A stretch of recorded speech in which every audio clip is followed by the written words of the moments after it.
everybody, this is Sonia. I'm just going to drink the water because I just did a video and had to take it off because I made a mistake.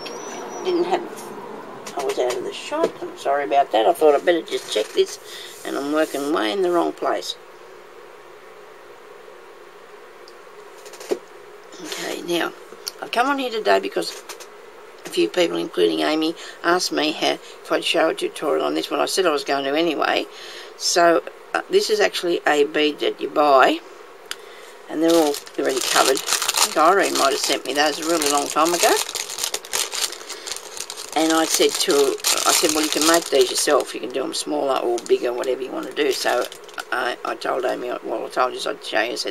So this is how I did mine. This one here is really open, and I have a little one little mistake here somewhere. Might have been where I joined the cotton. So what you want to do is make sure when you start you've got a nice piece of thread long enough to do the whole thing. And this one here, I had a terrible time doing this one. I don't know why. I can't understand it. It is done on first one was done on a bead like this, like so, and the other one's done on a bead that was covered. It was painted. Actually, it was painted. It had white paint on it, and I had another one here somewhere. But as per you, oh, you roll down a bit. Hang on a minute, I'll grab him. He was like that, so it was, and he's smaller. Okay, so I'm going to try this smaller bead. I'm hoping that you can see what I'm going to be doing on this smaller bead, because, well, you will be able to. I want to do it in a thicker thread, just so you can see what I'm up to, and I won't need. Yeah, I'll do it on this smaller one because I'd really like to use it if I can get it. Well, I will be able to get it to work. I just want to. So first of all, we're going to start off with a bit of glue on the top of the bead. Now, other people might tie it to it, but I want to make a surface at the top here to put my work to. See, so you want to just spin that round there like so. Now, if you felt all excited about it, you could keep going around there with that and just cover your whole bead if you wanted to do that. Now, I wanted to use a needle with no point on. Okay, so I've got crochet thread here that is fairly thick, really good for these sort of things, and I'm going to put this needle on to use this needle.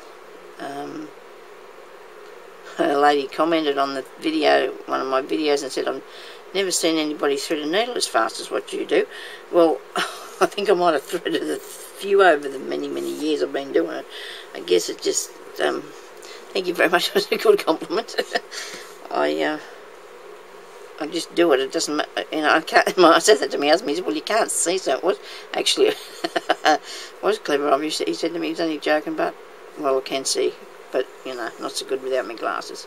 Anyway, so now I'm just going to do a blanket stitch kind of thing, using the top of this cotton to pick up. Okay, now you can make these out of felt. They'd be sort of roundish then, wouldn't they? Come on, Sonia, let's get through that glue. Because it's got no point on it, you've got to... Maybe that's not going to work because it's got no point on it. Let's go back to getting a pointy one to start with, eh? To start it off with, you might need some a needle with a point on it. I need to get a father type one for that because the hole's got to be big enough to put this through. And... So there we are. Now we've got this. I don't know when I come on here if I said g'day or anything. I just started because I was worried to muck the other one up. Okay, so let's go through that cotton, through that piece of thread. And I do have way too much. I know I said, make sure you've got enough, but I have got way too much. I can tell that by... In fact, it's going to take me a long time to drag it through here. So we go on the next one. And you're doing like a blanket stitch on this to come around here. And you're going through the little row of, I'm getting a bruise up now, the little row of cotton that you stuck on, down through that, carefully. You don't want to pull it too hard because you pull it undone. Just want to go through that. When we finish that, we come back to secure that bit, so you don't have to worry about it coming unstuck, because it'll be sewn as well as stuck. So there you go around one at that time. And now you want to go. Now I'm going to still keep using this needle. If you want to, it's up to you whether you do or not. So you can get one without a point on it. And I'm going to go down into each one of these little loops here, because we're just sewing into there, you might say. Now, if you keep going a bit further, you'd probably leave that. It could be a little gum nut if you were doing it in a different colour. So we're just going to go into the next one, loop that into there. Don't pull them up too far. You see that there? We're going to go into the next one, loop that up there. Not too tight. Into the next one. Loop that. I think I've got the next one in right. Oh yeah. Maybe I'm going around too far apart. I don't know. The idea is though, well, no, it's good, is because it's coming out around a little bit, you're going to have to add another extra stitch probably. So we'll put in an extra stitch. Go a bit closer this time. And just see if we can put an extra few stitches around here as we go on. This is how you get it to spread out just a little bit. Okay, now you want to bring it back in because now it's now you don't want it to stick up. You want it to actually, you want it to sit to the bead without having been stuck there. It's just going to go around it like a so it's a little cover on it. So you're going into there. Now just gradually, whatever size it goes, depends on your bead. You can go around and pick yourself up a few extra stitches, or just keep going. Now this is getting too big, sort of thing. You don't want too baggy. So you want to make sure that you keep it so it's still a round thing. Okay, if you start putting too many stitches on, or too many into each one, it'll get too big and too baggy. So you want to keep it a fair way apart. And you're doing that, and pull it up. Fair way apart. Now, it's not going to come down really quick. It's going to take a while to come around here, but then all of a sudden you'll be at the bottom. You know, it takes a little while because it's sort of squishing up a bit. Hard to understand, but once you get round here a few more times, you'll get the idea of that. Okay.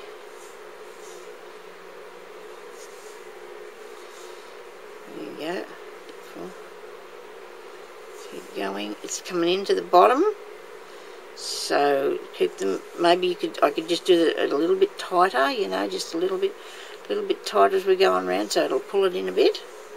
So it's staying firm to the bead. Yeah.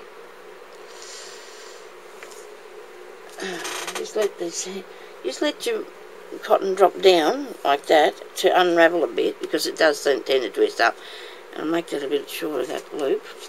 But as like I said, you need to have enough thread so that you don't have to join it, because that's what happened when I did that other one. I had to join it, and it's not for a good look then. So when you're coming down here, you can start giving it a little tiny bit of a pull in, so it'll come back in again. And this is how you make a covered bead with thread. Or you can use cotton, you can use this, that's a crochet cotton, you can use anything you want to. Now I'm going to miss one there. I'll miss one because I want it to come right into the end. So we start missing one, go back in the loop, and get the loop it.